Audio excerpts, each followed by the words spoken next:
Hello students, welcome to Kumar institute. My name is Rahul Kumar. आज हम discuss करेंगे मैथ्स का third chapter, pair of linear equations. देखिए, pair of linear equation in two variable. तो इस पे जो बात करेंगे हम, उससे पहले आपको ये समझना होगा इस चैप्टर का मीनिंग क्या है। देखिए, पहले चैप्टर का मीनिंग समझिए। पेयर का आपको लॉजिक क्लियर होगा, यानी कि कोई भी चीज दो में हो। ठीक है, अब बात आती है लीनियर इक्वेशंस की। पेयर क्लियर हुआ, लीनियर इक्वेशंस। अब देखिए, लीनियर इक्वेशंस क्या होती हैं? जिनकी डिग्री क्या रहे, 1। यानी कि डिग्री 1 का मतलब क्या होता है? Highest power 1। Highest power 1। अब ये हाईएस्ट पावर 1, इसका मीनिंग क्या हुआ? देखिए, आपके पास इक्वेशंस होते हैं जैसे ax² plus bx plus c equal to 0। आपको ये पता होना चाहिए इसकी पावर 1 है और इसकी पावर 2 है। तो बेसिकली इसकी डिग्री कितनी हुई? इसकी डिग्री है 2, और जिसकी डिग्री 2 होती है उसे बोलते हैं हम क्वाड्रेटिक इक्वेशन। लेकिन हमें कौन सी पढ़नी है? लीनियर। तो लीनियर का मतलब क्या हुआ? हमें वो इक्वेशंस पढ़नी है जिसकी पावर्स क्या रहनी चाहिए? 1, हाईएस्ट पावर 1। तो आप ये लिख सकते हो bx plus c equal to 0। तो इसकी डिग्री कितनी है? हाईएस्ट 1।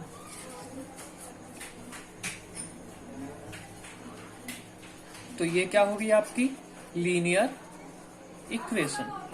लेकिन अब आपको ये और चीज समझनी है, टू वेरिएबल। अब टू वेरिएबल्स का मीनिंग क्या है? देखिए, यहाँ पे एक वेरिएबल है, सिंपल x। ये टू वेरिएबल्स का मीनिंग है, या तो आप x y लोगे, सॉरी दिस इज x या y, या फिर अल्फा एंड बीटा, या फिर x अल्फा, चलिए x लिख लीजिए, x z, या फिर अल्फा गामा। मीनिंग क्या है? सिर्फ दो वेरिएबल है।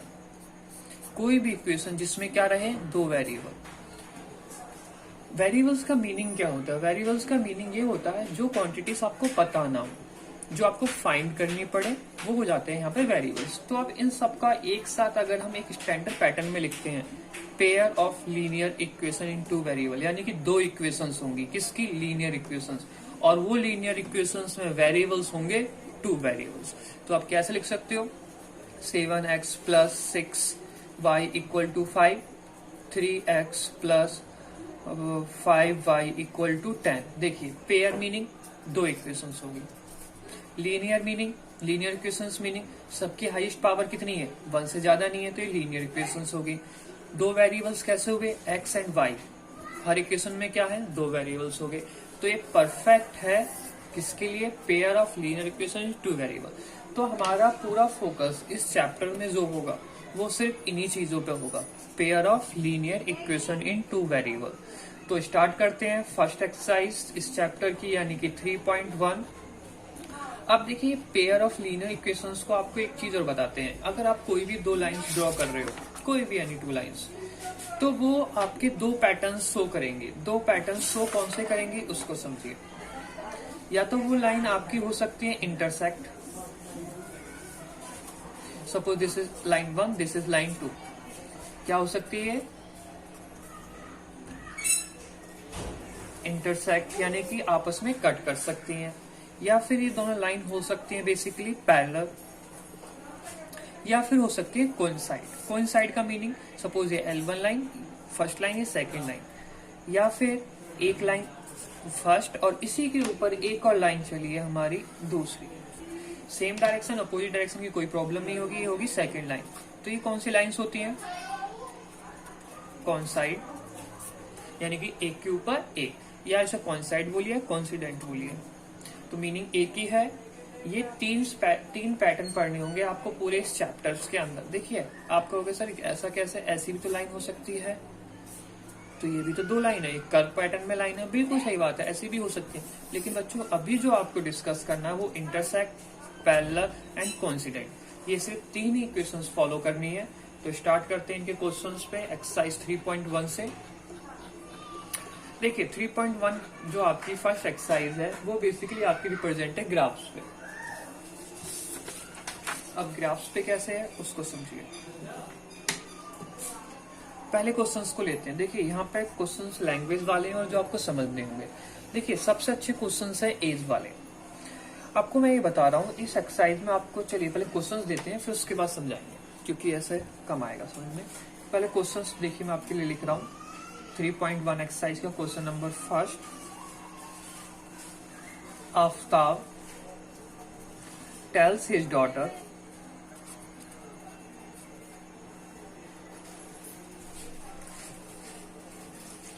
"7 years ago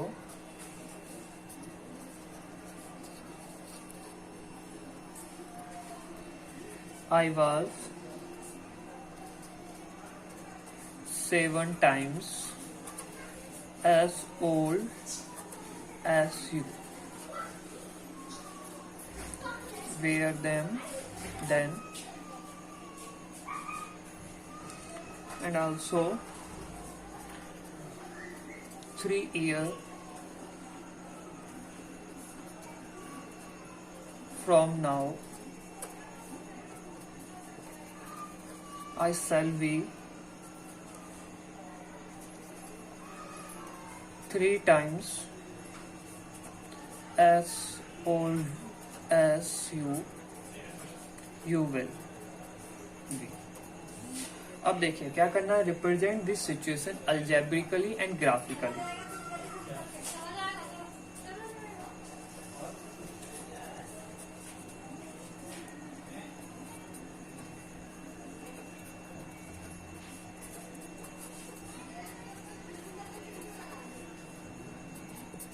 एंड ग्राफिकली। अब देखिए इसमें है क्या, जो समझने वाले पार्ट्स हैं, पहले तो आप लास्ट पोर्शन से ही समझिए। चलिए लास्ट पोर्शन तो बाद में रहेगा। आपको 2 चीजें याद रखनी पड़ेंगी, ये एक अगोवर्ड एंड सॉरी ये थोड़ा सा गलत लिख दिया, 3 ईयर है,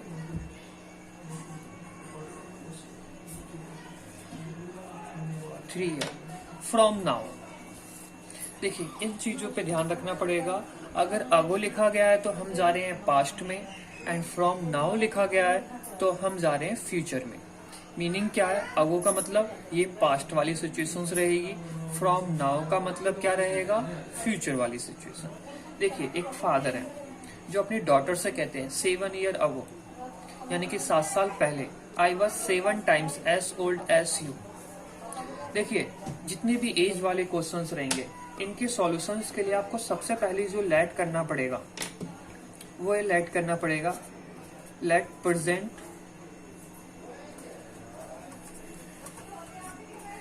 एज ऑफ आफ्ताब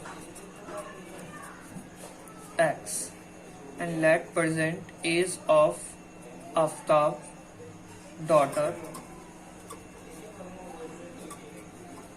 वाई। यानी कि अभी की प्रेजेंटेज मतलब ना हम पास्ट की बात कर रहे हैं ना ही बच्चों हम फ्यूचर की बात कर रहे हैं, हम बात कर रहे हैं अभी की एज की। अभी आफ्ताब की एज कितनी है, एक्स ईयर, और उनकी डॉटर की, आफ्ताब की डॉटर की एज कितनी है, वाई ईयर। तो अब देखिए इसको सीख समझिएगा। इससे पहले एक चीज और समझिए, ये आपके जितने भी क्वेश्चंस होंगे लीनियर क्वेश्चंस के एक पैटर्न पे होंगे। आपको एक इक्वल टू का साइन समझना होगा, एक इक्वल टू का साइन रहेगा, एक तरफ होगी लेफ्ट हैंड साइड, एक तरफ होगी राइट हैंड साइड। देखिए अगर ये राइट हैंड साइड को ज्यादा बोलता है तो हम इंक्रीज करेंगे, सॉरी ये लेफ्ट हैंड साइड को ज्यादा बोलता है तो हम इंक्रीज करेंगे राइट हैंड साइड। अगर ये बोलता है राइट हैंड साइड को ज्यादा तो हम इंक्रीज करेंगे लेफ्ट हैंड साइड को। इसको आप एक इस तरीके से समझिए, जैसे शॉपकीपर्स वाली शॉप जो होती है यानी कि परचूने वाली, इन पे एक तरह का वेइंग मशीन होती है जिसे तराजू बोलते हैं, इस तरह का एक कांटा टाइप का। अगर मान लीजिए आपने यहाँ पे 2 kg रख दिया है और कोई चीज कम है तो हम क्या करेंगे, इसमें डालेंगे। अगर यहाँ पे चीज ज्यादा है तो हम बाट इसकी तरफ रखेंगे। मीनिंग क्या है, ये पूरा बैलेंस होना चाहिए, यानी कि ये और ये चीज क्या रहनी चाहिए, इक्वल। तो इक्वल का मीनिंग है अगर यहाँ पे कोई भी वेट ज्यादा है तो हम इसमें डालेंगे कम वाले में। ये नहीं है कि इसमें से निकालेंगे। यहाँ पे देखिए निकालने का प्रोसेस बिल्कुल नहीं है, यहाँ पे सिर्फ एड ऑन का प्रोसेस है। अब एड ऑन का कैसा प्रोसेस है देखो बच्चों को धीरे धीरे आपको अब समझ में आएगा। देखिए कैसे, एक इक्वल टू के साइन को मैटर करेगा। इक्वल टू का साइन मतलब है left hand side and right hand side दोनों ही क्या रहेंगी, इक्वल रहेंगी। Aftab tell his daughter 7 year ago, यानी कि 7 साल पहले। देखिए पहली बात करें इस फर्स्ट सिचुएशन की, तो सबसे पहले इक्वल टू का साइन लगाइए, एक तरफ आफताब की एज लिखिए, एक तरफ डॉटर की एज लिखिए। किसी की एज भी आप कहीं भी लिख सकते हैं, कोई प्रॉब्लम नहीं है। चलिए इधर एक्स ही लिखते हैं वरना दिक्कत नहीं हो जाए आपको। एक्स और वाई, एक तरफ किसकी एज लिखी आफताब की, एक तरफ किसकी लिखी डॉटर की। ये कौन सी एज है, प्रेजेंट एज। यहाँ पे बोला Aftab tales his daughter 7 year ago, यानी कि 7 साल पहले। अगर मानिए अगर आज आपकी एज 14 ईयर है तो 7 साल पहले कितनी होगी, 14 माइनस 7। अगर आपकी एज आज 21 ईयर है तो 7 साल पहले कितनी होगी, 21 माइनस 7। तो प्रेजेंट एज ये है, तो 7 साल पहले कितनी होगी, फादर हो या डॉटर, दोनों की ही एजेस क्या होंगी, 7 ईयर कम रहेंगी। ये चीज क्लियर होगी। अब बोला गया आई वॉज 7 टाइम्स, कौन होगा 7 टाइम्स, ऑब्वियसली आफताब के फादर बोल रहे हैं, तो वो कह रहे हैं मैं I was 7 times as old as you were them, यानी कि 7 साल पहले मैं कितना था, 7 टाइम्स। देखिए इस सिचुएशन को इस तरह से समझिए, ये हो गया आफताब, ये हो गई इनकी डॉटर। यानी कि आफताब ने कहा 7 साल पहले, 7 साल पहले का मतलब माइनस हो गया, मैं 7 गुना ज्यादा था, किससे, आपसे, यानी कि डॉटर से। तो ये क्या ज्यादा था, एज ज्यादा थी। तो बताइए एज किसकी ज्यादा है, आफताब की, और डॉटर की एज क्या है, कम। और मैंने क्या कहा था आपसे, ये उस तरह का पैटर्न है, ये उस तरह के क्वेश्चन है जहां कम होगा वहां हम एड ऑन करेंगे या मल्टीप्लाई करेंगे, यानी कि उस चीज को बढ़ाएंगे। तो आपको साफ पता लग गया, आफताब कह रहे हैं मैं 7 गुना हूं, तो मीनिंग क्या है, ये टर्म्स आपके लिए ज्यादा है। और यहाँ इक्वल साइन है, इक्वल का मतलब होता है always right hand side left hand side equal. तो बताइए आप, तो ये 7 जो है, 7 का मतलब क्या हो गया, 7 ज्यादा, और टाइम्स का मीनिंग होता है बेसिकली मल्टीप्लाई। तो 7 का मल्टीप्लाई इसमें करा जाएगा, इसमें करा जाएगा, ये करा जाएगा डॉटर में, क्योंकि आफताब तो ऑलरेडी क्या है, आपके 7 टाइम्स ज्यादा हैं, तो मल्टीप्लाई किस में रहेगा, डॉटर्स में। अब समझिएगा एक क्वेश्चन को मैं आपको बोल रहा हूं, सपोज मैंने बोला 49 इज 7 टाइम, सॉरी 49 नहीं, हाँ चलिए 49 लिया जाए, 49 नहीं लेते, कुछ और टर्म्स ले लेते हैं आपको समझाने के लिए कि 7 से कंफ्यूज हो जाओगे फिर आप। चलिए हाँ, 16 is 8 times of 2, 16 is 8 time of 2, 16 8 times है 2 का। तो मुझे इक्वल दिखाने के लिए आप बताइए मल्टीप्लाई कहाँ करूंगा मैं, जो कम है। तो वैसे आफताब इज 7 टाइम्स डॉटर, तो मल्टीप्लाई किस में होगा, डॉटर में। देखिए इस सिचुएशन को एनालाइज करिए, 16 इज 8 टाइम्स ऑफ 2, यानी कि 16 जो नंबर है 8 टाइम्स है किसके, 2 के। तो मैंने मल्टीप्लाई किस में करा, कम वाले। कभी भी ज्यादा वाले में मल्टीप्लाई नहीं होगा, वैसे ऐड या सब्ट्रैक्ट वाला टर्म इसी तरह से याद रखिएगा। तो ये आपकी बनी फर्स्ट सिचुएशन। अब इसको आप थोड़ा सा सॉल्व करके लिखिए। सॉल्व करने का मीनिंग क्या है, इस तरह से x minus 7 equal to 7y minus 49।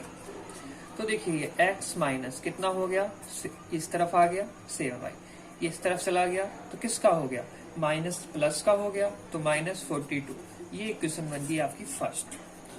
अब सेकंड केस पे आते हैं। देखिए सेकंड केस क्या है, आल्सो 3 ईयर फ्रॉम नाउ, यानी कि आज से 3 साल बाद, आज से 3 साल बाद। तो आज आफताब की एज थी x, डॉटर की एज थी y। 3 साल बाद का मतलब क्या है, अगर आपकी एज आज 20 ईयर हो तो 3 साल बाद कितनी होगी, 3 ऐड करोगे तो 23 हो जाएगी। तो वैसे ही 3 साल बाद चाहे फादर हो या डॉटर हो, सबकी एज में क्या होगा, 3 ऐड हो जाएगा। मैंने कहा था फ्रॉम नाउ का मतलब फ्यूचर, फ्यूचर का मतलब ऐड होगा, अब वो मतलब पास्ट, और पास्ट का मतलब घटाया जाएगा। अब आई सेल विथ 3 टाइम्स, यानी कि 3 साल बाद फादर कहते हैं, यानी कि आफताब कहते हैं 3 साल बाद मैं क्या रहूंगा, आपकी एज का 3 टाइम्स। कौन 3 टाइम्स रहेंगे, आफताब। और अगर ये 3 टाइम्स रहेंगे तो मल्टीप्लाई किस में होगा, देखिए टाइम्स वर्ड आए तो याद रखिएगा मल्टीप्लाई की बात हो रही है। तो फादर 3 टाइम्स रहेंगे, तो अगर फादर 3 टाइम्स रहेंगे तो कम कौन है, डॉटर। और हमने क्या कहा था, इक्वल करना होता है। आप तराजू के वो 2 पल्ले समझिए, जहां चीज ज्यादा है तो वहां नहीं डालेंगे, जहां कम है हम उसमें एड ऑन करेंगे या उसमें मल्टीप्लाई करेंगे।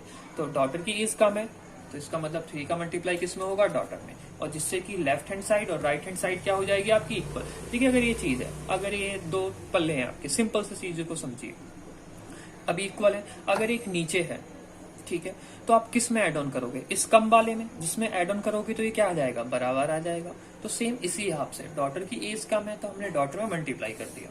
तो अब इसे सॉल्व करके लिखिए, x plus 3 equal to 3y plus 9। 3y इस तरफ आ गया तो x माइनस 3y हो गया और 3 उस तरफ चला गया तो 6। ये इक्वेशन होगी सेकंड। अब देखिए इस क्वेश्चन में कहा क्या गया था, represent the situation algebraically. Algebraically का मीनिंग आपका यही है, यानी कि मैथमेटिकली। या तो आप अलजेब्रिकली लिखा सकता है या मैथमेटिकली आएगा लिखा हुआ, इन दोनों का मीनिंग यही है बच्चों, ठीक है। लेकिन बात आती है ग्राफिकली, यानी कि आपको ग्राफिकली सॉल्यूशन नहीं निकालना है, बस आपको ग्राफिकली रिप्रेजेंट करना है।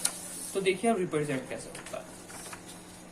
आपको एजेस पता, सॉरी आपके पास दो इक्वेशंस आ गई, सबसे पहले आनी चाहिए आपके पास दो इक्वेशन। ग्राफिकली कभी भी सॉल्व करने के लिए सबसे पहले आपको फर्स्ट इक्वेशन लेनी होगी।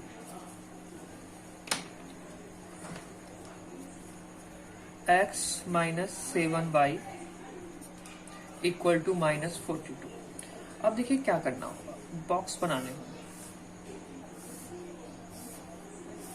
एक में x लिखना है, एक में y लिखना है। दूसरी इक्वेशन क्या है आपकी, x minus 3y, x minus 3y equal to 6। इसके लिए भी बॉक्स बनाने हैं, बिना बॉक्स के भी सॉल्व कर सकते हैं, लेकिन ये आपका बॉक्स के भी आप पे ज्यादा पैटर्न और कंफर्टेबल रहेगा। अब देखिए ये है क्या, ये इस तरह से है कि आपको इस तरह से वैल्यू, यानी कि आपके पास दो चीजें हैं x और y। देखिए यहाँ पे हम सॉल्यूशन निकाल नहीं सकते, ठीक है। आप क्या करते हो, एक वैल्यू पुट करते हो, एक आंसर फाइंड आउट करते हो, आपकी चॉइस है। या तो आप x की वैल्यू पुट करिए या y की वैल्यू पुट करिए। अगर आप x की वैल्यू पुट करते हो तो y की फाइंड आउट करोगे, और y की वैल्यू पुट करते हो तो आप x की वैल्यू फाइंड आउट करोगे। तो देखिए सिंपल पैटर्न, अगर मैंने x की वैल्यू 0 पुट करी, ध्यान से देखिएगा इस इक्वेशन को, x minus 7y equal to minus 42 है। x की वैल्यू मैंने, ये आपको करने की जरूरत नहीं है, आप डायरेक्ट यहाँ लिख सकते हो, आपका रफ वर्क ये y तो minus 7y equal to minus 42। तो बताइए y equal to minus 42 divide by minus 7 हो गया। ये चीज आपको क्लियर हुई, और ये कितने में कैंसिल हो गया, 6 में। तो यानी कि अगर आप x की वैल्यू 0 पुट करते हो तो y की वैल्यू कितनी हो जाएगी, 6। ये चीज फाइंड आउट होगी। अब आप चाहो, जैसे आपने एक जगह x की वैल्यू पुट 0 करी, अगर आप चाहते हो तो बच्चों दूसरी जगह आप किसकी वैल्यू 0 पुट कर सकते हो, y की वैल्यू 0 पुट कर सकते हो। किसकी वैल्यू निकाल सकते हो, x की वैल्यू। लेकिन आपको ये याद रखना होता है, जो आपके पास ग्राफ पेपर होता है, कि डिजिट्स ऐसे लेने होते हैं कि ग्राफ पेपर में शो हो जाए थोड़ा सा। ऐसा कोई प्रॉफिट नहीं रहेगा कि वो ग्राफ पेपर में शो ही ना हो पाए। चलिए अभी इसके लिए मैं थोड़ा सा रुकता हूँ, इस पे आता हूँ। अभी आपको बताते हैं इस पे क्यों आ रहे हैं। x minus 3y equal to 6। अगर आपने x की वैल्यू 0 पुट करी तो 3y इक्वल टू 6। तो बताइए y की वैल्यू कितनी हो जाएगी, -2, 0 -2। अब मैं दूसरी सिचुएशन लेता हूँ, x minus 3y equal to 6। अब मैंने पुट करी किसकी वैल्यू, y की 0, तो 0 इंटू वाई 0 ही हो गया इक्वल टू 6। तो बताइए x की वैल्यू कितनी आ गई, 6। y की वैल्यू 0 पुट करी, x की 6 आई, तो ये कंफर्टेबल वैल्यूज है। लेकिन अगर यहाँ पे हम y की वैल्यू 0 पुट करते हैं तो x की कितनी आएगी, -42, तो जो कि थोड़ी सी ज्यादा वैल्यू हो सकती है। तो आपको इस चीज का ध्यान रखना होता है कि वैल्यूज अगर ज्यादा आती है तो आपको ग्राफ पेपर पर शो करने में दिक्कत हो सकती है। लेकिन अगर आप यहाँ पे 0 रख के और इसमें -42 निकालते हो, देखिए x की y की वैल्यू 0 रखी, देखिए अगर आप यहाँ पे y की वैल्यू 0 पुट करते हो तो x की वैल्यू कितनी आएगी, -42। अब ये बिल्कुल सही कंसेप्ट है, 0 पुट करा -42 आ गया, लेकिन ये टर्म्स हो जाता है ज्यादा। तो आप ऐसा कर सकते हो कि x की वैल्यू कुछ पुट करी जाए और जिससे y की वैल्यू भी क्या आए, कम आए, सॉरी x की वैल्यू क्या है, कम आए। तो हम यानी कि 0 ना पुट करें और कुछ वैल्यूज पुट कर दें। तो सपोज देखिए कुछ भी पुट कर सकते हो बच्चे, आपकी बिल्कुल चॉइस रहेगी, इसमें कोई गलत नहीं होगा, बस आपको ग्राफ पेपर पे एग्जैक्ट और अच्छी तरह से आपको दिखाना होगा। ये चीज क्लियर हुई। अब देखिए अगर हम यहाँ पे y की वैल्यू 3 पुट करते हैं तो देखिए क्या हो जाएगा, ये रफ वर्क है आपका, डायरेक्ट यही है, x माइनस 21 इक्वल टू -42। तो ये हो गया, उस तरफ जाके पॉजिटिव हो गया, और x का 21। फिर भी ये आपको दिख रहा होगा काफी बड़ा सा ही टर्म लग रहा है मेरे अकॉर्डिंग, बिल्कुल बड़ा ही है, ऐसा कुछ नहीं, छोटा टर्म है। अगर आप इसी की वैल्यूज और थोड़ी सी कम कर दी जाए, बिल्कुल कर सकते हो। अदरवाइज आप ये भी सही है कि x की वैल्यू y की वैल्यू 3 और x की कितनी आ गई -21। ये ग्राफ पेपर पे 20 के अप्रॉक्स तक आसानी से शो कर दिया जाता है, कोई बड़ी प्रॉब्लम नहीं आती है। लेकिन हम चाहते हैं कि थोड़ा सा और कम रहे, और कम रहे। तो देखिए x माइनस इसको 7, y की जगह हमने पुट कर दिया 5। देखिए x माइनस 35 माइनस 42, तो x इक्वल टू इस तरफ गया, तो 42 माइनस का एंड प्लस का 35, तो x की वैल्यू कितनी आ गई, x की वैल्यू आ गई -7। तो ये ज्यादा बेटर है। तो हमने y की कितनी पुट करी थी 5, x की कितनी आ गई -7। अगर आप थोड़ी से 10 के रेंज में रखते हो तो डाटा आपको दिखाने में काफी इजी रहेगा। लेकिन अगर आप बड़ी वैल्यूज भी चूज करते हो तो बच्चों गलत नहीं होगा, लेकिन आपको ग्राफ पेपर पे दिखाने पे थोड़ा सा डिफिकल्ट फील होगा, जो कि ज्यादा सही नहीं रहेगा। और आप ये भी सही है, ये भी सही है, और ये डाटा भी बिल्कुल सही है। तो अब हम लेकिन रिप्रेजेंट करेंगे इन दोनों सिचुएशंस को। देखिए ये क्वेश्चंस थोड़े से टफ है, आई नो, मैं समझ रहा हूँ कि थोड़ा सा हार्ड लगेगा आपको, लेकिन देखिए अगर आप सिर्फ एक क्वेश्चन देख के अगर आप एनालाइज करने की कोशिश करोगे कि हमें सारे क्वेश्चन आ जाएं, तो थोड़ा सा बच्चों ज्यादा अंडरस्टिमेट कर दोगे आप। 4-5 क्वेश्चन देखिए आगे तक जाके, और ये एक्सरसाइज काफी मेन है और काफी इजी लगेगी फिर आपको। चलिए ग्राफ पे शो करते हैं अब हम। देखिए ग्राफ पेपर, लेकिन बेसिकली आपको, ये तो व्हाइट पेपर है लेकिन आपको प्रॉपर ग्राफ पेपर लेना है और सो उसी पे करना है। लेकिन फिर भी यहाँ समझ लीजिए, आई होप जहाँ तक ये आ जाएगा। देखिए ग्राफ पेपर में क्या होता है, बेसिकली बॉक्सेस होते हैं। एक आपका ओरिजिन रहेगा, ये आपने छोटी क्लासेस में भी पढ़ा होगा। एक तरफ एक्स एक्सिस प्लस का, माइनस का एक्स एक्सिस, प्लस का y axis, and 9th class में 3rd चैप्टर है माइनस का वाई एक्सिस। देखिए मैक्सिमम चीज क्या है, 6-7 तक ही है आपकी। तो यहाँ पे आपका हर एक बॉक्स जो 1 सेंटीमीटर का होता है उस पे आप लिख सकते हो 1 2 3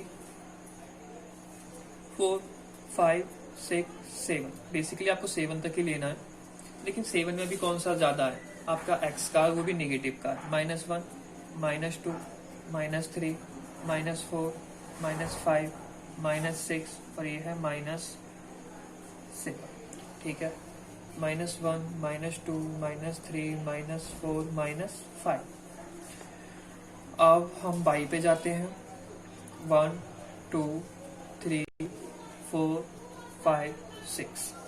अब देखिए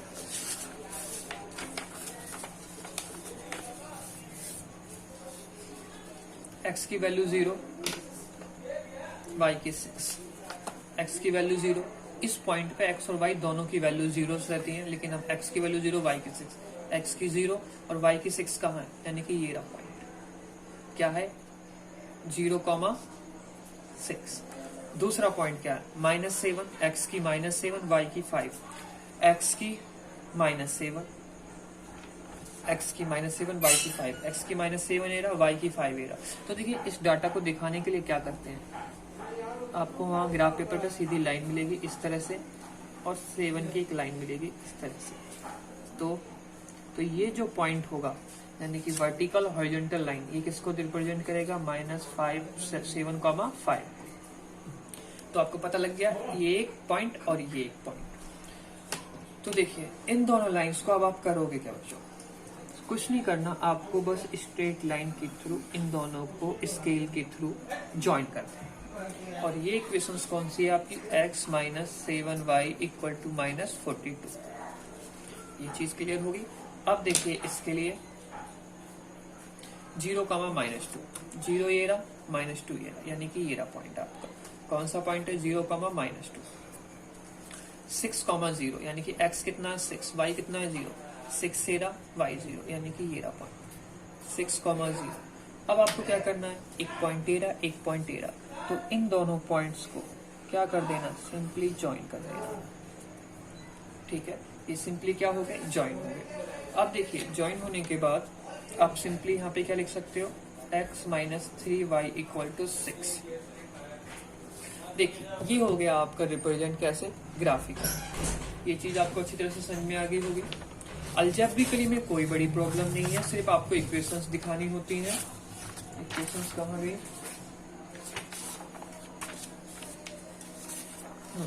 ये रही आपकी इक्वेशंस। लेकिन ग्राफिकली में क्या दिखाना होता है आपको, सॉरी, ये टेबल्स दिखानी होगी और ये ग्राफ दिखाना होगा। तो ये था क्वेश्चन नंबर फर्स्ट। देखिए फिर क्वेश्चन नंबर सेकंड की तरफ बढ़ते हैं हम आगे। देखिए क्वेश्चन नंबर फर्स्ट वैसे काफी थोड़ा सा टफ क्वेश्चन है, लेकिन आपको सेकंड और थर्ड काफी इजी लगेंगे।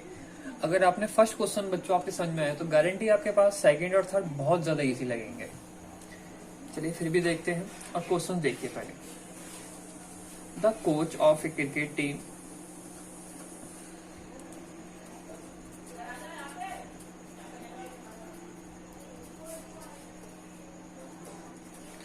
by 3 bats and 6 ball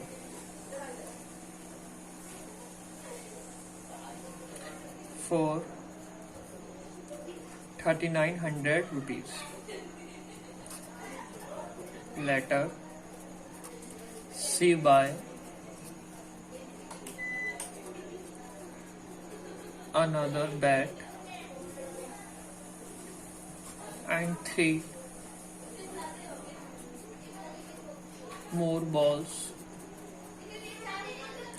of same kind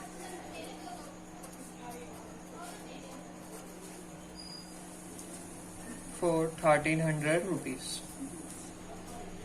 अब represent the situation algebraically and graphically. ये सेम है, आपको अल्जेब्रिकली और ग्राफिकली शो करना पड़ेगा। लेकिन देखिए इस क्वेश्चन में खास चीजें क्या है। देखिए इजी क्वेश्चन है, एज वाले क्वेश्चन आपके थोड़े से टफ रहेंगे बच्चों। देखिए एक क्रिकेट कोच है, उसने 3 बैट खरीदे और 6 बॉल खरीदी, कितने की, 3900 रुपीज की। लेकिन अनदर बैट का मतलब यहाँ पे बच्चों सिंपल एक बैट से है, एक बैट और 3 बॉल और खरीदी सेम काइंड उसी तरह की, कितने की, 1300 रुपीज की। तो अब देखिए यहाँ पे क्या बात आ रही है, सॉरी, यहाँ पे आप बताना है आपको इस सिचुएशन को अल्जेब्रिकली एंड ग्राफिकली शो करिए। इससे पहले जो आपने क्वेश्चन देखा था, ये वाला क्वेश्चन, देखिए आपको पता है ये क्वेश्चन चलिए इस ग्राफ पेपर पे तो हमने बना दिया, लेकिन अगर आप सॉरी इस पेपर व्हाइट पेपर पे बना, लेकिन अगर आप इसे ग्राफ शीट पे बनाओगे थोड़ा सा अलग जाएगा। कैसे अलग जाएगा, मैंने आपसे कहा था लाइनें 3 टाइप की होंगी, या तो इंटरसेक्टिंग हो सकती हैं, या पैरेलल हो सकती हैं, या कॉन्साइड हो सकती है। तो आप ये बता सकते हैं कौन सी लाइन रहेगी। ये बेसिकली लाइन रहेंगी इंटरसेक्टिंग की। मीनिंग क्या है, ये आगे जाके क्या होंगी, कट करेंगी। देखिए वो आगे आपको एक्सरसाइज में बता दी जाएगा कौन सी लाइनें कट करती हैं कौन सी नहीं, या फिर ग्राफ पेपर पे अगर आप प्योर बनाओगे तो आपको साफ क्लियर लगेगा कि हाँ ये लाइनें आगे जाके क्या कर रही हैं, कट कर रही हैं। चलिए क्वेश्चन नंबर 2 को फिर दोबारा से आते हैं इसी क्वेश्चंस पे। देखिए ध्यान से समझिएगा, 3 बैट 3 बैट एंड 6 बॉल कितने के, 3900। क्या हमें एक बैट और एक बॉल का कॉस्ट पता है, नहीं। तो इन क्वेश्चनों में सबसे पहले कॉस्ट वाले क्वेश्चनों में हम यही एज्यूम करते हैं, let cost of 1 bat x rupees and cost of 1 ball y rupees. अब देखिए जब एक बैट की कीमत और एक बैट की कीमत x रुपीज है, तो 3 बैट की कीमत कितनी रहेगी, 3x, प्लस एक बॉल की कीमत y रुपीज है, 6 बॉल की कीमत कितनी हो जाएगी, कॉस्ट कितना हो जाएगा, y रुपीज, और टोटल कॉस्ट कितना है, 3 बैट एंड 6 बॉल का 3900 रुपीज। ये चीज क्लियर होगी, ये इक्वेशन होगी फर्स्ट। एंड एक बैट की कीमत x है और यहाँ पे कितने बैट हैं, 1 है, तो x सिंपल, प्लस 3 बॉल्स, 3 मोर मतलब उसके अलावा 3 जो पहले खरीदे थे, उससे कोई दिक्कत नहीं रहेगी। अनदर का मतलब क्या है, उसके अलावा एक बैट। तो एक बॉल की कॉस्ट y रुपीज, 3 बॉल्स का कॉस्ट 3y, और टोटल कॉस्ट कितना है, 1300। ये इक्वेशन होगी सेकंड। ये सारी चीजें कैसी हुई हैं, ये हुई है आपकी अलजेब्रिकली रिप्रेजेंटेशन। अब आपको इन्हें दिखाना पड़ेगा ग्राफिकली। तो देखिए ग्राफिकली कैसे दिखाया जाएगा। 3x plus 6y equal to 3900। तो पहले इसको सॉल्व करते हैं। सबसे सिंपल वर्क वही है आपका, बॉक्स बनाइए। एक्स वाई, अब देखिए ये थोड़ा सा आपको टफ नहीं है, इजी है। तो x की वैल्यू 0 पुट करिए, ध्यान से देखिएगा। 3x, तो x तो खत्म हो गया जब 0 पुट। 6y equal to 3900। तो y इक्वल टू कितना हो गया, 3900 डिवाइडेड बाई 6। तो देखिए 3 से कैंसिल करिए, 2 टाइम्स 3 से करिए 1300। अब 2 से करोगे तो 650 हो गया। तो 650 यानी कि ये 0 हो गया और ये हो गया 650। आप ये कह सकते हो बच्चों कि आपने प्रीवियस क्वेश्चन में कहा था कि डिजिट ज्यादा बड़ी ना हो, यहाँ पे तो 650 हो रही है। तो देखिए हाँ बिल्कुल सही रहेगी। क्यों सही रहेगी? क्योंकि जो हम डिफरेंस 1 का ले रहे थे, यहाँ पे कितने का लेंगे डायरेक्ट हम, 50 या 60 का डिफरेंस लेंगे, तो सॉरी 100 का, तो कोई प्रॉब्लम नहीं होगी। अगर आपका डाटा बड़ा आता है तो ये जो आपने डिफरेंस एक बॉक्स में 1 का लिया है, तो आप 50 का, 20 का, 60 का लोगे तो भी रिप्रेजेंट हो सकता है। अब y की वैल्यू 0 पुट करते हैं तो क्या हो जाएगा, 3x इक्वल टू 3900। तो बताइए x की वैल्यू कितनी हो जाएगी, 1300। अब सेकेंड इक्वेशन क्या है आपकी, x plus 3y,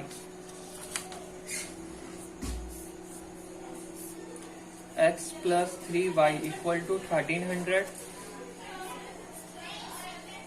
x y. X की वैल्यू 0 पुट करी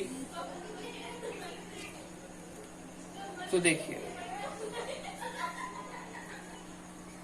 x plus 3y equal to, चलिए पहले y की वैल्यू 0 पुट करते हैं। y की वैल्यू 0 पुट करी तो कितना हो गया, 1300 हो गया।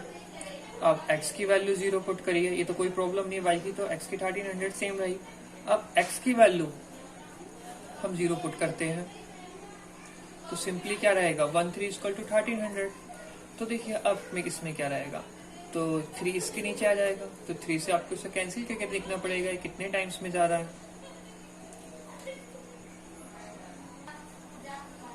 तो आपको लग रहा होगा ये कुछ पॉइंट्स में आ रहा है बच्चों, तो पॉइंट्स में थोड़ी सी अजीब रहेगा, तो आप ऐसा करिए, देखिए पॉइंट्स में लाना काफी टिपिकल हो जाएगा। तो अगर हम x की वैल्यूज को 100 पुट करते हैं तो 3y इक्वल टू, इधर आके 100 कितना हो जाएगा, 1200। तो y इक्वल टू कितना हो जाएगा, 1200 डिवाइडेड बाई 3। तो 3 से कैंसिल कितने में हो जाएगा, ये 400। तो ये ज्यादा बेटर है, क्योंकि पॉइंट्स को कोशिश करिएगा नेग्लेक्ट करने की। अब देखिए इसकी ग्राफ्स के बारे में।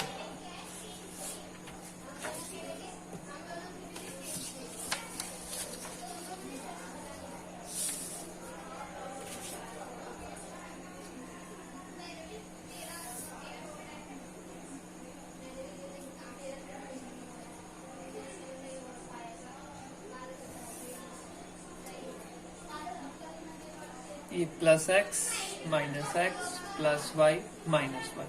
तो यहाँ पे जो नंबर रिप्रेजेंट करिए आप 1 2 के नहीं, क्योंकि ये डाटा कैसा है, ध्यान से देखिए।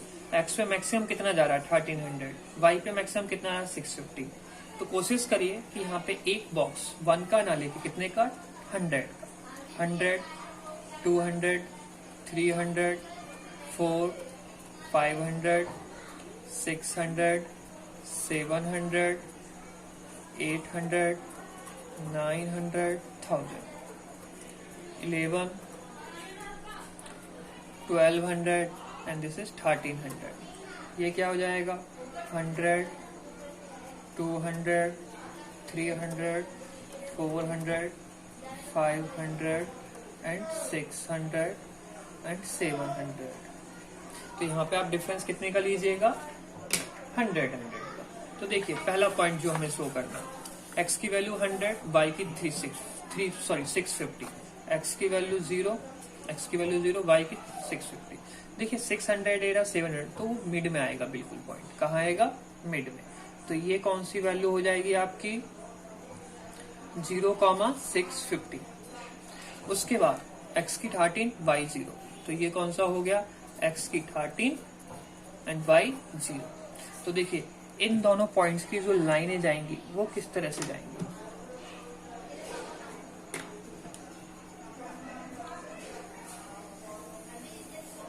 ये लाइन। दूसरा पॉइंट देखिए 100 एंड 400, x 100 ले रहा, y कितना है 400 ले रहा, तो यहाँ से आगे और यहाँ से आगे, तो करीबन करीबन यहाँ आएगा ये। x कितना है आपका 100, y कितना है 400, और क्या है 13, 100 एंड 0, तो सेम तो यही पॉइंट है। तो देखिए तो यहाँ पे कैसे रिप्रेजेंट करा जाएगा, ये इस पॉइंट पे क्या करा, इंटरसेक्ट करा, तो देखिए ये यहाँ पे इंटरसेक्ट करा, तो ये हो गया ग्राफिकल। देखो बच्चों आप ध्यान से समझने की कोशिश करिए, हो सकता है कि आपको ये ग्राफ्स में हल्की सी प्रॉब्लम आए, क्योंकि अगर आपने 9th क्लास में ग्राफ्स नहीं पढ़े होंगे, लेकिन कोशिश ये करिए कि अगर आपको ग्राफ्स में प्रॉब्लम आ रही है तो एटलीस्ट आप अलजेब्रिकल तक समझिए अच्छी तरह से। उसके बाद अगर प्रॉब्लम रहती है ग्राफ्स में तो वो तो हम क्लासरूम में आपका डाउट्स क्लियर कर देंगे, लेकिन अगर आप यहाँ तक भी समझने की नहीं कोशिश करते हो तो बच्चों को क्लासरूम में फिर काफी दिक्कत रहेगी आपको समझने में। देखिए पहले आप समझने की पूरी कोशिश करिए, अगर आप अलजेब्रिकल तक समझ पाते हो तो अलजेब्री तक समझिए, ग्राफ्स में प्रॉब्लम रहती है तो कोई बात नहीं, ग्राफ्स को बस समझने की कोशिश करिए, आता है तो अच्छी बात है, नहीं आता तो कोई बड़ी बात नहीं है, जैसी क्लासरूम में आप पूछ सकते हो जो भी आपको डाउट रहे। अब बढ़ते हैं हम अपने नेक्स्ट थर्ड वन क्वेश्चन की तरफ। 3.1 एक्सरसाइज में बेसिकली आपके 3 ही क्वेश्चन हैं, उससे ज्यादा है भी नहीं। देखिए थर्ड क्वेश्चन में क्वेश्चन नंबर 3 क्या दे रखा है, the cost of 2 kg apples and 1 kg grapes on a day was found to be 160 rupees। उसके बाद after a month the cost of 4 kg apple and 2 kg grapes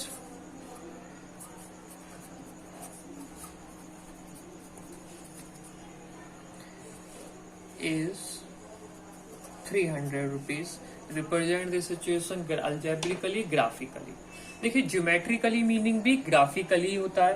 देखिए समझिए ध्यान से, अगर आपको ज्योमेट्रिकली कहा गया है तो ग्राफिकली है, आपको मैथमेटिकली कहा गया है वो अलजेब्रिकली है, या फिर एनालिटिकली भी कहा जा सकता है।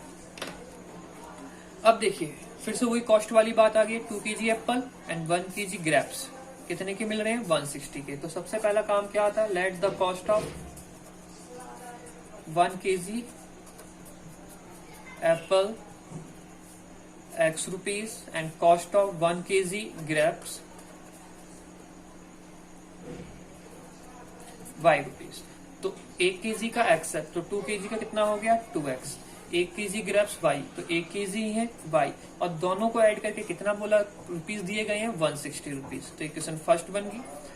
एंड फिर देखिए आफ्टर ए मंथ, एक मंथ बाद 4 kg एप्पल्स, तो 1 kg का x, 4 kg का 4x plus 1 kg grapes y rupees, 2 kg grapes 2y rupees and total cost कितना है 300।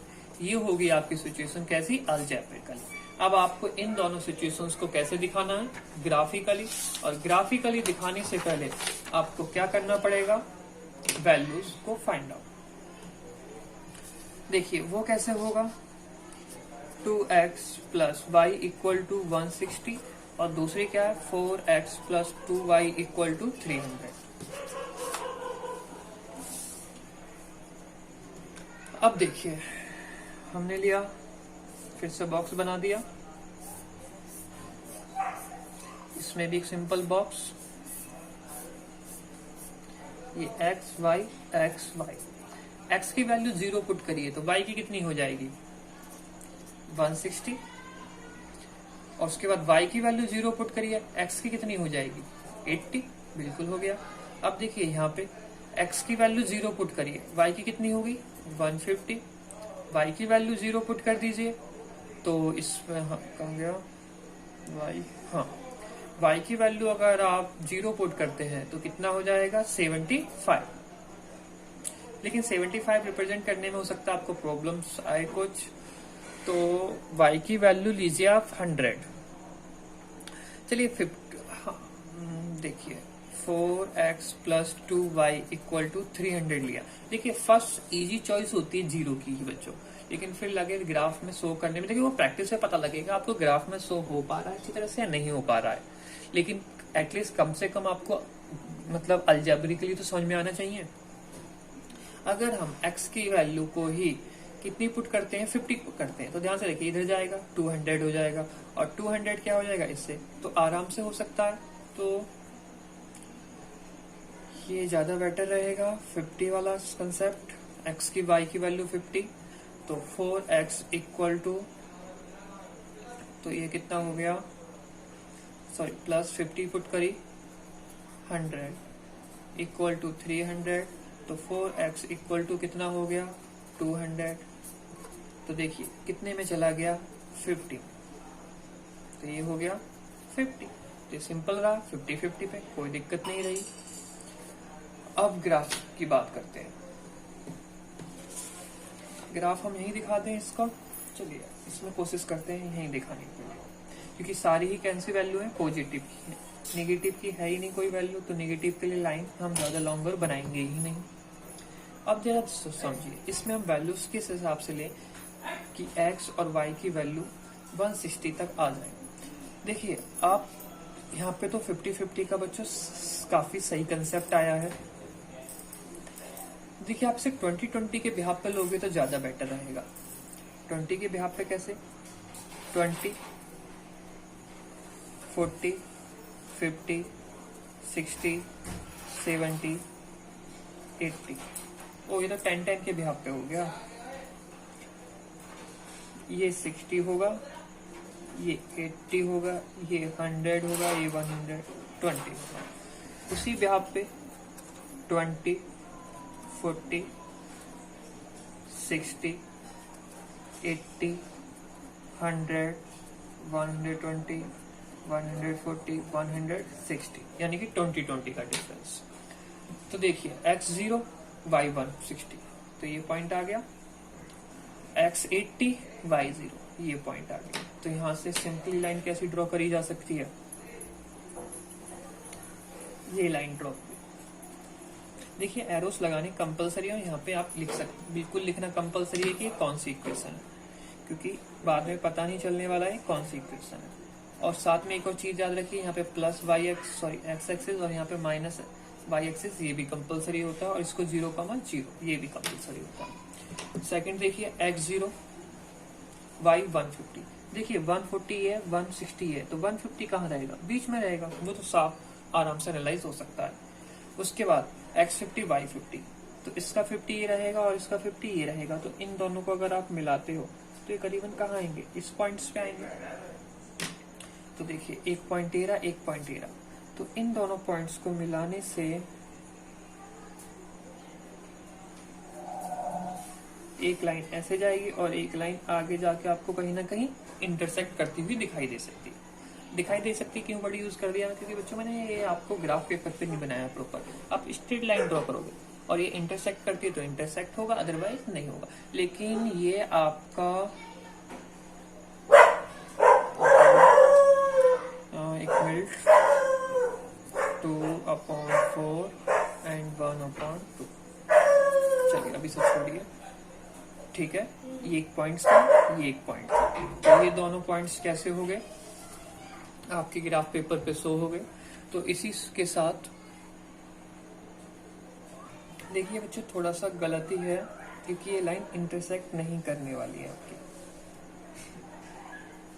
क्योंकि ये लाइन इंटरसेक्ट नहीं होगी कुछ इस तरह से, क्योंकि हमने यहाँ के पॉइंट्स पास ले लिए, यहाँ के पॉइंट्स क्या लिए हैं, थोड़े दूर लिए हैं, तो ये इंटरसेक्ट नहीं करने वाला कहीं से भी। ये लाइन कुछ इस तरह से जाएंगी, पैरेलल लाइन से बोलते हैं, ये इस तरह से और ये इस तरह से, अगर आप प्रॉपर ग्राफ पेपर पे बनाओगे तो, क्योंकि ये कहीं से भी इंटरसेक्ट नहीं करेगा, क्योंकि यहाँ का गैप थोड़ा ज्यादा ले लिया, यहाँ के गैप हमने क्या ले लिए, कम ले लिए। तो आई होप आप समझ गए होंगे, नहीं कोई डाउट होता है तो आप क्लासरूम में आराम से पूछ सकते हो। हाँ, तो देखिए ये एक्सरसाइज होगी आपकी complete and thank you so much. पढ़ते रहिए और इसके बाद हम स्टार्ट करेंगे 3.2 एक्सरसाइज।